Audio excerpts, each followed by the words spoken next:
Nous aimons tous sûrement les rosiers. Pourquoi? Parce qu'ils nous apportent beaucoup de floraison et en abondance au mois de juin et parfois plus tard. Donc ici, nous allons faire une petite vidéo pour vous montrer comment bouturer vos rosiers préférés.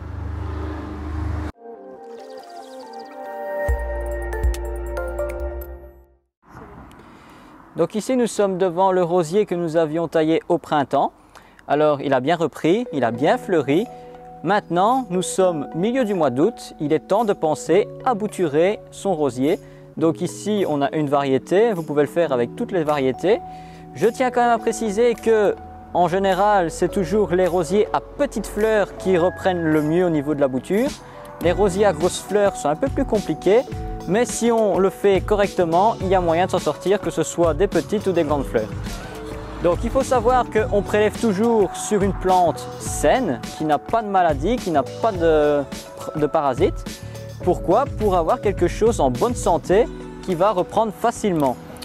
Donc ici nous sommes devant le rosier en question. On peut voir qu'il a fini de fleurir, donc à la limite les fleurs on pourrait les couper. C'est ce qu'on va faire, parce que c'est pas ça qui nous intéresse. Par contre, juste en dessous, nous avons un tronçon, une pousse de l'année qui a bien poussé, qui est bien verte, bien tendre et qui commence à saouter. Saouter, ça veut dire quoi? Que ça commence à prendre la consistance du bois. Et donc, c'est cette partie-là qu'on va bouturer. Comment on bouture? Il faut savoir que la bouture reproduit à l'identique la plante mère. Donc, la plante mère, c'est le plant ici. Si on les récolte par graines et qu'on fait des semis, on peut avoir des variétés nouvelles ou des variétés qui ont été croisées. Et donc ça, je vous montrerai à la fin de la vidéo qu'est-ce que ça donne au niveau du semis avec ce rosier-ci. Donc pour bouturer, c'est très simple. On prélève au-dessus d'un bourgeon pour que la plante puisse repousser d'elle-même. Et après, la bouture, on la préparera ensemble. Donc maintenant, nous allons prélever.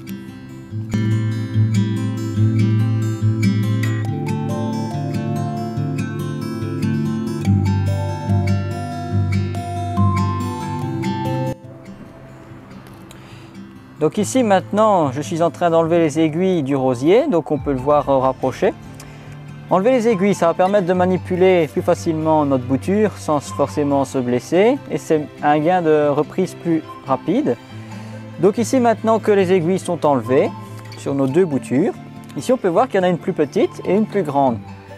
J'estime que celle-ci, avec la plus grosse branche, va avoir plus de chances de reprise que celle-ci. Pourquoi? Parce que il y a plus de sève, il y a plus d'énergie concentrée dans la tige ici que dans celle-ci. Maintenant, on va faire les deux pour voir la différence.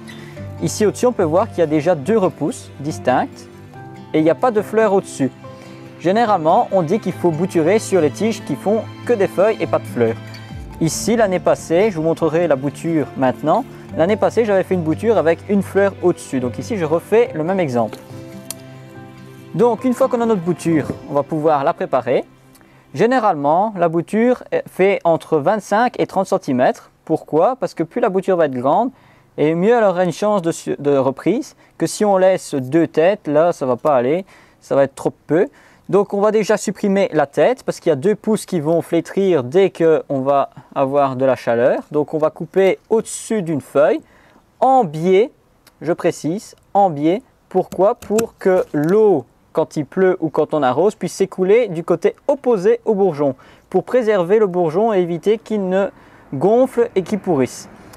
Donc une fois qu'on a fait ça au-dessus, on va préparer le dessous. Alors là c'est différent. On va prendre donc l'intersection une feuille, une tige. Nous allons nous mettre à plat contre lame côté déchet et la lame côté plante pour avoir une coupe nette. On se met à 1/2 cm en dessous du bourgeon et non pas sur le bourgeon pour éviter qu'il ne fane et qu'il ne pourrisse.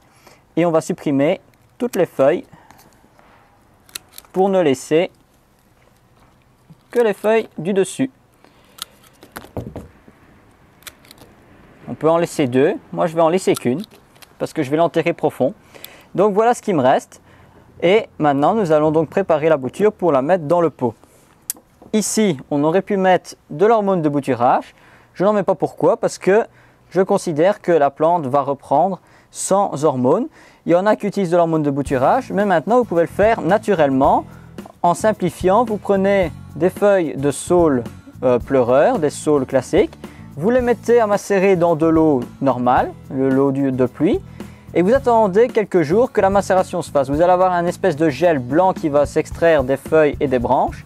Vous mélangez, vous enlevez la partie feuillue et ce mélange, vous trempez votre bouture dedans et c'est riche en auxine qui va favoriser le développement des racines et du bourrelet cicatriciel. Donc c'est un avantage de reprise. Ici nous avons choisi un pot profond pour la taille de la bouture, logique. Et c'est du terreau semi-bouturage. Pour aller plus vite, je l'ai préparé. Maintenant nous allons donc placer notre bouture le plus profondément possible. On tasse bien pour que la plante puisse être en contact direct avec le sol et nous pourrons ensuite arroser. Alors maintenant, j'ai oublié de préciser, le sécateur avant de faire une bouture, toujours bien désinfecté à 90 degrés, l'alcool à 90 degrés. Pourquoi? Pour éviter la propagation de maladies et de virus d'une plante à une autre. Surtout que le rosier est sensible aux maladies, alors ce n'est pas le moment de lui rajouter une maladie en plus. Donc toujours bien désinfecter avant et après manipulation pour la future plante que vous allez tailler ou bouturer. Maintenant nous allons préparer la seconde bouture.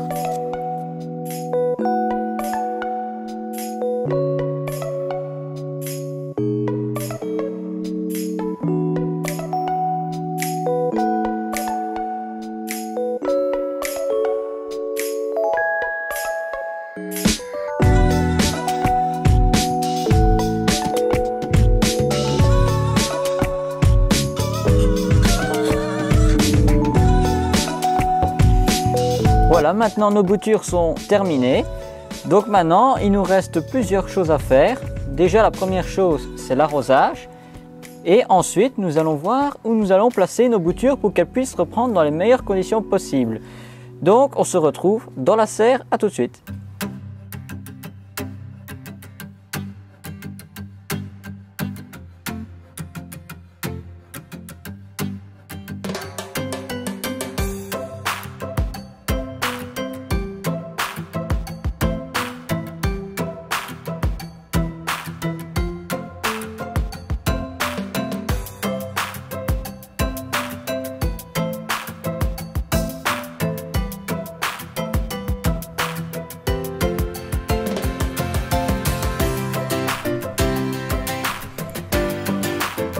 Et voilà, donc nos boutures sont maintenant placées en serre.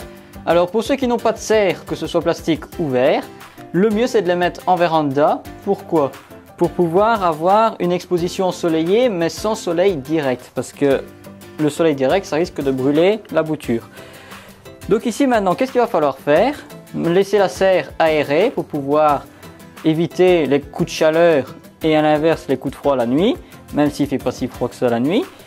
Et alors, bien surveiller l'arrosage. Pourquoi? C'est très important. Il ne faut pas que la motte soit trop humide pour éviter de pourrir la bouture. Et il faut non plus qu'elle ne soit pas trop sèche pour justement éviter que la bouture ne se dessèche. Il faut absolument, comme il n'y a pas de racines, il faut absolument que la motte soit humide pour que la sève puisse continuer à circuler et qu'il y ait toujours un échange entre le feuillage et le sol. Et bien sûr, après, il faut s'armer de patience. L'année passée, j'avais fait une bouture, la même que celle-ci. J'avais fait plus tard, donc il faut savoir qu'on peut la faire entre mi-août et le mois d'octobre. Et on peut en faire à bois sec en hiver. L'année passée, je l'ai fait vers fin septembre, début octobre. Et à la fin du mois de novembre, mais il ne faut pas oublier qu'on a eu une bonne arrière-saison. À la fin du mois de novembre, j'avais déjà, ici en bas, de petites racines qui apparaissaient. Alors, comment savoir si la bouture est réussie ou pas? Si on a la feuille qui ne sèche pas et que la tige verte ne devient pas brunâtre, c'est déjà un bon signe. Et après, une fois que les bourgeons vont commencer à se développer, là, c'est généralement réussi. Et donc, au printemps, qu'est-ce qu'on pourra faire? Les planter à un autre endroit du jardin ou bien offrir à quelqu'un qui aimerait bien avoir le même rosier que nous. Attention, je tiens à préciser que la plupart des rosiers sont créés par des obtenteurs, des gens, et donc ces personnes généralement ne peuvent... Si on les bouture, on ne peut pas normalement les vendre. Donc il faut faire attention que si c'est pour un usage personnel et pour redoubler le rosier pour notre jardin ou pour offrir, on peut. Mais il faut faire attention que pour certaines variétés, on ne peut pas. Donc ici, maintenant qu'elles sont en serre, nous allons devoir nous armer de patience. Je tiens à préciser en même temps que le rosier est une plante quand même assez remarquable. Et maintenant, je vais vous montrer quelque chose que je voulais garder pour la fin. Donc maintenant, nous allons aller voir ça. Donc ici, nous sommes devant le même rosier. On peut voir qu'il est en pleine floraison. Et bien ça, c'est la bouture que j'avais faite l'année passée, au mois de septembre-octobre. Et on peut voir, après un an, ce que cela donne. Donc ici, elle a démarré sur 4 pieds, à partir d'une tige. Et on peut voir qu'elle a déjà une abondance de fleurs. Alors, pour vous rendre compte de ce que j'ai fait par la suite. Donc une fois que les boutures se sont enracinées, je les ai laissées en serre tout l'hiver pour qu'elles puissent supporter les gelées. Car quand elles sont en stade bouture, elles font de petites racines qui sont plus vulnérables que les grosses et donc les plantes sont plus sensibles. C'est mieux de les laisser en serre. Et alors au printemps, je les rempotées dans un pot légèrement plus grand que le contenant de la bouture, avec du terreau normal. Après quoi, donc une fois qu'il s'est bien enraciné dans celui-là, je l'ai mis dans un gros pot dans lequel j'ai fait un mélange de sable léger, hein, j'ai vraiment mis je pense 10%, du terreau, j'ai mis 30%, du compost 20% et le reste de la terre, pour pouvoir faire un mélange qui va pouvoir le nourrir et apporter quelque chose qui va pouvoir lui permettre de rester dans son contenant facilement 1 an et demi, 2 ans. Parce que c'est un rosier que j'aimerais bien garder pour plus tard. Et donc ici on peut voir sur 1 an ce que cela donne. Comme ça vous avez une petite idée. Alors ici c'est une bouture, donc on reproduit à l'identique la plante mère, je le rappelle. C'est comme si vous cloniez quelqu'un, vous aurez la même personne. Par contre, j'ai fait à partir de cynorrhodons, donc les fruits de l'année passée. Au printemps, j'ai prélevé des cynorrhodons pour récupérer les graines. Je les ai semés. Et alors ici on peut aller voir ce qui s'est passé. Le rosier a germé.